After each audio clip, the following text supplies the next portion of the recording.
close out week 172 in hell of a fashion. Literally. With one of the most spectacular things I've ever seen in wrestling. That's high praise coming from you. Yeah. You've seen a lot of shit. But first we had NXT. Which was still really good. Yeah. Because it is. It's NXT. So, before we get into what happened this week, we do know that in 2 weeks, first off, we're going to get a rematch between Johnny Gargano and Andrade Cien Almas. Johnny obviously feeling like he needs a little bit of retribution from NXT TakeOver. Yeah, and he beat Moss and Sabatelli, so he's got he's got a little sway in Regal's eyes right now. And on top of that, William Regal has decided what the future of the NXT Women's Championship is. And in 2 weeks, we will start a series of 3 matches that will determine what 3 women will join Kairi Sane in a fatal 4-way at NXT TakeOver Houston. And the winner of that match will be the new NXT Women's Champion.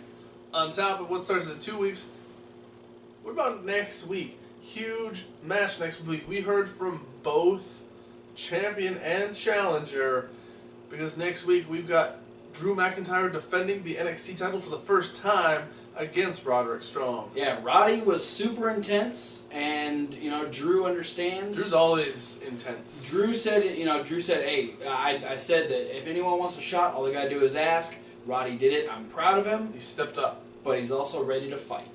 So. But this week, before the show was even able to start, Sanity bum rushed the ring from every corner. And Eric Young very directly sent a pretty strong message to his main event opponent, Adam Cole. Baby! And, of course, the rest of Undisputed, Kyle O'Reilly and Bobby Fish. Once again, reiterating the fact that the only thing they believe in is chaos. Yeah. They don't believe in whatever they stand for. Sanity is the one... Sanity are the ones that run NXT. Yeah, and half the time Sanity doesn't even believe in what they believe in. That's chaos. We also have Lars Sullivan versus Oney Lorcan. Yeah, apparently Oney Lorcan watched the match between Lars Sullivan and No Way Jose and was like, man, look at that giant asshole beating up the dude way bigger than me. Well, better go fight the giant asshole. I will say... he's from Baston. Oney Lorcan put up one hell of a fight. He might have phased Lars Sullivan more than any one singles wrestler has even phased Lars Sullivan to this date. That's including No Way Jose. Who's a lot bigger than Oney Lorcan. Lars was selling the chops. He got rocked with a couple of drop kicks, couple of European uppercuts. But he was on the outside, and Oney Lorcan dove on him. Dived on him, and Lars just caught him and was like, "Bitch, I don't even care." Oney tried. Oney was on that speed that he goes every single time he's in one of these intense matches. Yeah, and he had a moment where it seemed like maybe he was gonna break through, because he did that thing where when he gets all mad, he grabs the other person by the face. Yeah. And he just starts whacking him on the side of the head, and then he ran off the ropes because he was gonna go for something big, and Lars just clotheslined the shit out of him. Yep, and then followed that up with the elevated Uranagi chokeslam, whatever the hell you want to call it, and Lars Sullivan defeated Oney Lorcan. I'll call it effective. It's a good word. And then looked like he was gonna get ready to do a little bit more damage to Oney Lorcan. Yeah. But Oney's new tag team partner Danny Burch came out and saved him from said beatdown. Speaking of rematches, Iconic apparently wants another shot at the tag team of Ruby Riott and Nikki Cross. Yeah. And Ruby's like, look, no. Yes, I will fight Billie Kay and Peyton Royce. No, I'm not friends with Nikki Cross. But she did say that she'll meet the Iconic duo in tag team action, and if Nikki Cross wants to show up, that's cool, as long as she doesn't get in her way. Yeah, the whole idea is just like, will Nikki Cross be there? I don't know. If she is, I had nothing to do with it. Nikki Cross doesn't even know if Nikki Cross is going to be there. Yeah. Because that's the rule of Sanity. No one really knows. Not even Sanity. Heavy Machinery. One Sanity other. Clause. What? NXT Christmas. Sanity Clause? Yep. It's September. Let's cool They're, it. they're going to dye Killian's beard white. It's going to be Sanity Clause. No, honestly, I would want it to be Alexander Wolf just in a suit that doesn't fit. Just an oversized Santa suit. Oversized Santa suit, just a scraggly, like, really gangly Santa Claus who just creeps you the fuck out. It's all mall Santa. Exactly. I'm thinking like Billy Bob Thornton at Bad Santa, just less drunk and more crazy. Gross. Heavy Machinery defeated Demetrius Bronson and Patrick Scott. Yeah. In a tag team match. I remembered. Demetrius Bronson, who we knew as the Seahawk that got killed by Lars Sullivan at our NXT show. Yeah, I wish you all followed me on Snapchat because I snapped the shit out of that match. He did. There was a lot of them Uranagi slams on But Demetrius. this week, he was cosplaying as Eddie Gordo from Tekken. Yeah. Billowy pants and dreadlocks and all. Yeah, it was Heavy Machinery killed. Yeah. And Demetrius was like inches from having his face crushed. Oh, yeah. When they did their, whatever they call it, the compactor. The compactor. Yeah, because... Yeah, because the way where Tucker was, when they just fell, yeah, super close to Demetrius' face. Real close. Lucky his head exists. Could you imagine how shitty that would be? Having Tucker and Otis and your tag team partner all fall in your head at the same time. You know, to be completely honest, I think Demetrius Bronson, being a former football player, kind of used to that. Yeah. Maybe not all three people falling on his head. Yeah, but he'd have a helmet on at least in football. True. I don't know. It's like an exo skull. It's got a lot of hair. Protecting your real skull. All that hair might have protected him a little bit. Yeah, I don't think so. We had Liv Morgan and Vanessa Bourne looking to make a little bit of trying to maybe like push themselves as potential contenders for the NXT Women's throw Championship. their names in the hat for those qualifying matches. Liv Morgan, who's been an NXT regular for quite a while, but she was kind of swept under the rug when we had people still around like Bayley and Asuka and Nia Jax and even Alexa Bliss for a little while. So Liv hasn't really had a chance to really step up her game as of late, but she's back in the running. This match was alright. It wasn't great. Vanessa Bourne still needs a little bit of work. Liv Morgan's finisher needs a little bit of work, but I like the end result because she beat Vanessa Bourne. Yeah. She has a lot of setup to what is just like a sideways code breaker, which is cool. It's cool. I mean, the fact that Jericho's the only person that does that and he's not around all the time, it's cool that someone else is using it. But yeah, not as much running around as he did. Not necessary. Aleister Black was very straightforward with how he feels in regards to what happened with the Velveteen Dream last week. He compared Velveteen Dream to a kid who, when you don't give him what he wants, will throw a temper tantrum. Yeah, and so he's choosing not to give in to said temper tantrum or whatever the child may do. He's not giving the Velveteen Dream, or Patrick, as he called him, the attention that he wants. Yeah. Which, I mean, not to say that I know a lot of people like the Velveteen Dream, but people like the Velveteen Dream when you don't give them the attention they want it's going to make them seek the attention even harder. Oh yeah. Yeah. And it's gonna happen. Lordy, I want to be there when it does. Well, we'll be there in spirit as we watch it on the. We watched it happen live. We did. Which, like, the whole time is like a lot of the stuff that we watched live was like all based around things that were currently happening on NXT shows. You know, like the Rude versus the Rude versus Roderick feud and Heavy Machinery challenging for the tag belts. Ruby and Ember. Yeah, all of the women, you know, kind of vying to fight Asuka next. Yeah.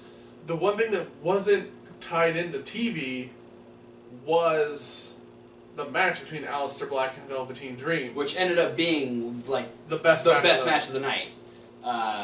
With no disrespect to any of the other matches because they were all great, but that one specifically was just it was killer. Yeah, like, that was the one thing that most of us were talking about afterwards. And so to see that this is actually coming to fruition on TV now, gives me high hopes that this is going to be like the non-title related match on TakeOver Houston. Yeah, absolutely. Cassius Ohno took on a guy we haven't seen in a little over a year now. I think since the Cruiserweight Classic. Yeah. Fabian Aichner. Not quite as ripped, but still fucking impressive. Yeah. Well, they were talking about it is that, you know, he might have had to forego the physique to put on the weight because he's not a cruiserweight anymore. Yeah, he's put on a few pounds since the Cruiserweight Classic, so he's not at the 205 or under weight limit. But boy, he has not missed a step in the ring. Him and Cassius had great chemistry. They had great chemistry, and I mean, I don't want to take anything away from Cassius Ohno, but he got outdone. Well, I mean, Cassius is a big dude, and his game is now the power game. He throws the boots, the knees, the elbows. He does a little bit of the flippy stuff, but he is tall. He is a large man, so I'm not expecting a lot of that from him. Well, I'm not saying, like, style-wise, like, he didn't, like, match up with Fabian or didn't, like, do as many cool things. For me, it was just that he went from full energy to what looked like gas really fast. Well, and I think he probably wasn't expecting to have to put up with how fast and how quickly Fabian was able to outmaneuver him, and then just like immediately, like one after another, he was like rapid fire on Cassius Ohno. Yeah, and let's talk about the spot of the match. In my opinion, absolutely. Cassius Ohno knocked outside the ring. Fabian Aichner runs, jumps, cleanly lands both feet on the top rope with no hands, springs off and crossbodies Cassius Ohno on the ramp. I mean, we were talking last week about Elias Sampson jumping to the top rope on Raw. Fabian not only jumped up to the top rope, but then just decided he was going to go full-on luchador to the outside. And it was fantastic. Yeah, the beginning and the end for Fabian, though, he had Cassius Ohno in a predicament. Yeah. Went for a double springboard moonsault. Which is kind of was his bread and butter going into the Cruiserweight Classic. Yeah. Missed. And then I thought it was going to be a roaring elbow. We both did, but it turned into a roaring kick to the face. A roaring boot. Whatever gets the job done. Cassius Ohno defeats Fabian Aichner. And then our main event, the leader of Sanity, Eric Young, took on the leader of Undisputed, Adam Cole. Baby. Adam Cole sent, Baby. Sent a little message back to Sanity saying that, you know, they can talk about chaos and they can talk about how, you know, they think they run NXT, but how is NXT even run with us not being here? How is this place still a thing without, you know, without Kyle O'Reilly, without Bobby Fish, without Adam Cole? Baby. And Sanity's like, bitch, we're gonna show you. awesome match. I want to know if this is the first time Adam Cole and Eric Young have ever faced each other. It very well could be. What I liked about it is both guys are very incredibly talented wrestlers, but they did something that's kind of opposite of what you see on a lot of NXT shows, where they didn't look at the first matches on the card and go, we have to top that. Yeah. They went a completely different direction, and they had a very basic and very clean and very by-the-book match, where it was just like, these guys going, okay, Cassius and Fabian just did all this fun, like, crazy high-spot stuff, so now we don't have to. Yeah.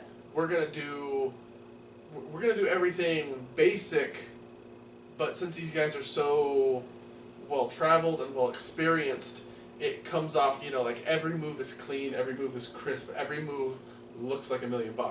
And I also love the fact that the fact that both of them have people in their corner. Yeah. That was also used very well. It's good at creating tension, where, like, okay, so the feud isn't super personal yet.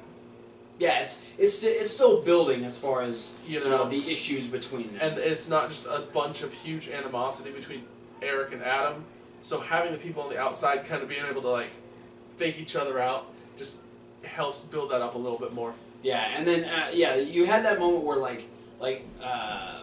Eric Young was down, and you saw Red Dragon kind of make their way around, and immediately the rest of Sanity are like, no, that's not going to happen. You've got referee trying to break stuff up, and then Adam Cole jumps out and grabs Eric, tosses him back in, and it's just it's a great build. It creates an awesome dynamic that doesn't happen a lot because we don't have a lot of large factions in wrestling that face each other very often, which is nice. So yeah, lots of tension being built. Really pushing over on top of the fact that we have two awesome wrestlers, which again they're wrestling fantastic.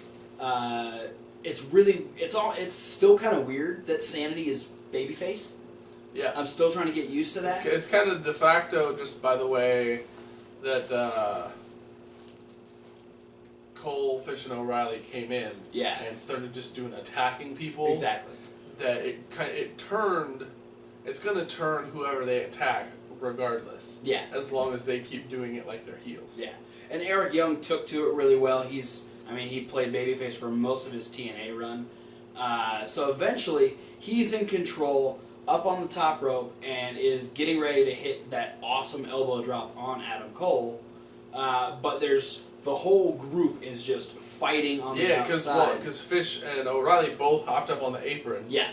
And Dane and Wolf are like, get down, and they all start... I love that, Wolf came over and, pulled them both down. He knows he's faster than Killian. Yeah. He yanked them both down, and immediately, I think he jumped on Fish, and then all of a sudden Kyle O'Reilly was just smothered by Killian. And all four of them made a great target for Eric Young to change direction and dive to the floor. Yeah, which Dane and Wolf split very, very easily, and he landed on top of both Kyle O'Reilly and Bobby Fish. But unfortunately, that was enough of a distraction to let Adam Cole kind of get, his wits about him. And as we had Eric Young slide back into the ring, he was met with a shining wizard to the face, and Adam Cole has defeated Eric Young in his first NXT match. All right. So yeah, not a lot of the big names lose their debut NXT matches. That's a good point. But this except for fun. Fish and O'Reilly. Well, they went against Aleister Blacks. Yeah. They won their first tag team match. They beat Mustache Mountain. They did. So good match. So yeah, NXT awesome, but we got to talk about Lucha Underground and Night 1 of Ultima Lucha Trace. Night Uno. Sure. Of Trace. No, of Quattro. Of Trace. Uno of Quattro of Trace. First off, Night 1 of 4 of 3. First off, this first match, I felt like we didn't really need, especially considering what followed it. But we had Famous B versus Tejano. If Famous B was able to win, then Tejano would be forced to sign with Infamous Incorporated and to be the newest client for Famous B. Famous B apparently made a deal with Dario that because of his broken arm, he was able to choose a partner and actually make it a handicap match. Which, in all fairness, Dario did say it was going to be a handicap match. That's true. And so he made it a legit handicap match by getting the help of Dr. Wagner Jr., Hey. which is what Famous B seems to do regularly. Remember, he's got an issue. Yeah. And Nurse Brenda. Yes. Yeah. I mean... The Tejano Wagner parts were good. Yeah. Famous B got also in and tried. Famous B getting his cast ripped off, his hand smashed against the railing, and Yeah. then beeled. Yeah, he tried to run up the stairs, and then Tejano's like, bitch, get back down. And, yeah. He was beeled down, I didn't even count how many stairs. It was at least 8 stairs. And just whump on the bottom. Yeah, no, it was a rough landing. And then, Tejano's doing great. He ends up taking out Dr. Wagner.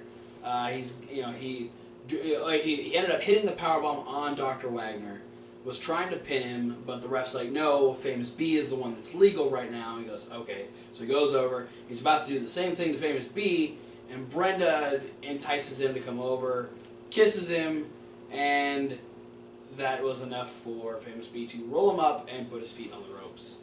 And so now Famous B has a brand new client, and his name is Tejano. Worth it.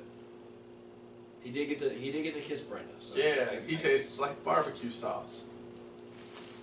According to Brenda. I'm gonna be real here. I mean, a big coup for Famous B. Because if you think about it, now they can challenge for the Trios Championships. B, Wagner, Tejano? Yeah. And not to say that they're gonna get along, but Wagner and Tejano is a hell of a two-man wrecking crew to have in your group. It's a lot of lucha experience that could probably... And a lot of shoulder muscles. Yeah. And they could probably be... We call them Team Traps. Team Traps. The Traps Tribe. Yeah. Yeah. The trapezius muscle medallion. So it goes in the belt right next to the naked Jason Statham. God, that's a callback. Oh yeah. No, we haven't talked about that medallion in a while. But I thought that one became the Rabbit Tribe. Or is that the Rabbit Tribe? Rabbit Tribe just gets the naked Jason Statham? Well, they had 3 medallions. They don't just have one medallion. But like, there's the rabbit medallion is the naked Jason Statham. Okay, yeah, that's what I'm saying. Which is completely ironic because that's the one Pentagon got. That's weird. Anyway, let's talk about... about... they don't know which ones they're going to get because they're always in the little bag. That's true. It's really up to Dario. Yep. Alright. Now, we're going to preface this by saying we cannot do this match any type of justice. No. The best way that I can begin to describe this is if you remember from the first Ultima Lucha, we had Pentagon Jr. versus Vampiro. Yeah, there's that. And then I think of the Weapons of Mass Destruction match that happened between Killshot and Marty the Moth. Yeah, earlier on this season, which... And I don't remember, it was the Daga and Tejano or whatever had like the bar fight match. No, that was Cage and Tejano. That was in the Battle of the Bulls. Yeah. Man, it's like if you took all of those matches and just kind of crammed them all together. Because in the most legit way, because this is a potential 3 matches in one match. Yeah, it's a first blood match, followed by a no disqualification match, followed by, if need be, a medevac match, which is essentially just an ambulance match with a medevac jeep. It's the war equivalent of an ambulance match. Yeah. These guys, I mean... we've seen these guys face each other in just regular matches, and they brought all of that intensity and their ability to play off of each other, and then just added a cavalcade of ridiculous amounts of weapons. Yeah, neither of these guys are strangers to violent matches. No, not at all.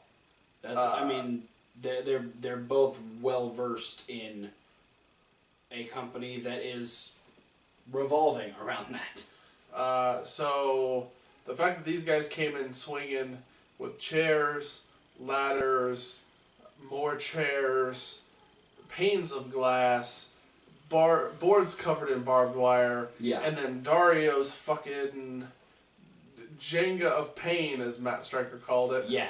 No, it was... Which was tables with chairs on top, with glass pane on top, underneath the balcony where the band sits. It was a death window, is what it was. Window of death. Window of death. So yeah, first of all, Dante would call it the Marty Jannetty special. Oh God. Dante Fox won the first blood match by backdropping Killshot through a pane of glass in the ring. Yeah, cut up his back. Just tore him up. So now we go into a no DQ match where there's just glass in the entirety of the ring. So that on top of the fact that Dante knows he only needs to win one more. Killshot needs to fight back if he even wants a chance at this. Yeah, and Dante went hard right off the bat, hitting more moves off the ropes, hitting a 450 in extremely close proximity on the ladder. On the ladder. What was he did something just before that. With, was it, I think it might have been with the chair or something. Oh, he did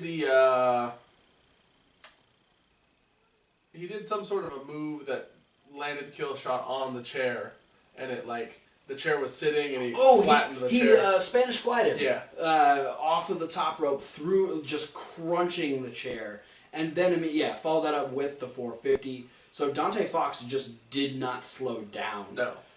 But it was at this point that Killshot realized he needed to step up his fucking game. And knowing that it was no DQ, you've already got ladders, you've already got chairs, you've got glass strewn about the ring.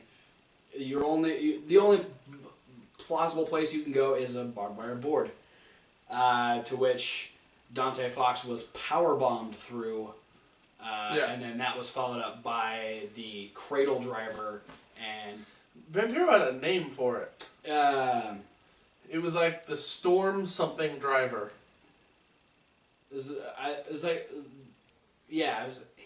Storm, Desert Storm? Was it? No. So, I don't know. He had some... There was a fancy name for it. Something Storm Cradle Driver.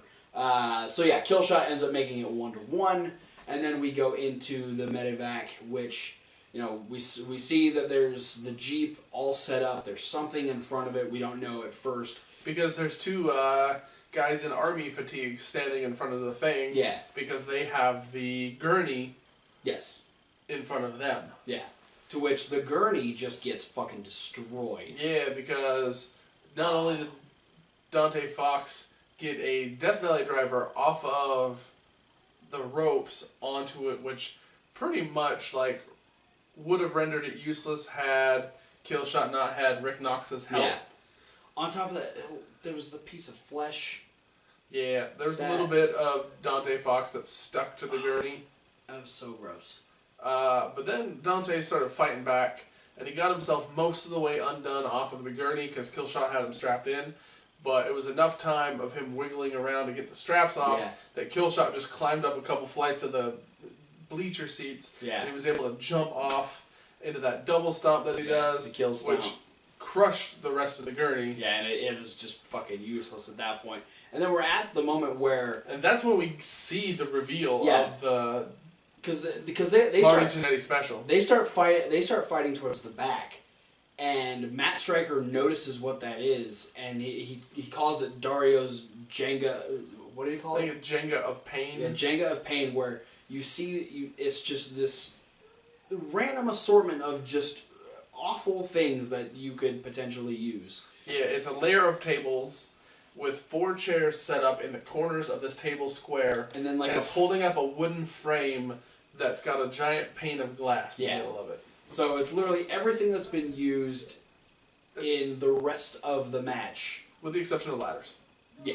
Just all. Can you imagine the fuckery if they would have had a ladder to that somehow? God.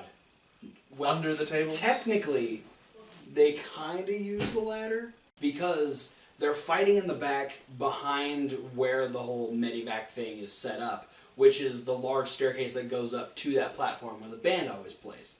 The band was fucking loving the fact that this fight is happening, like, right in front of them. Yeah, and somehow, between moving from point A to point B, Dante Fox all of a sudden regains control. Yeah. Because when they get up to the top, he starts choking Killshot with some of the cables that they're using for the band. Yeah.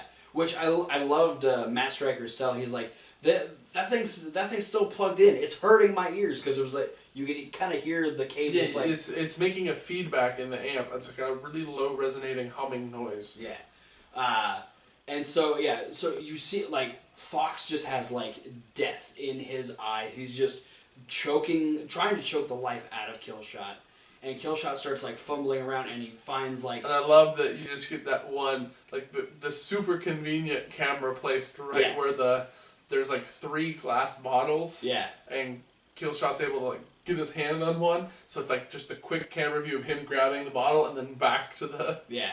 To which point he's able to just he's got super long arms, so he's able to just crack the bottle all over the back of Dante's head.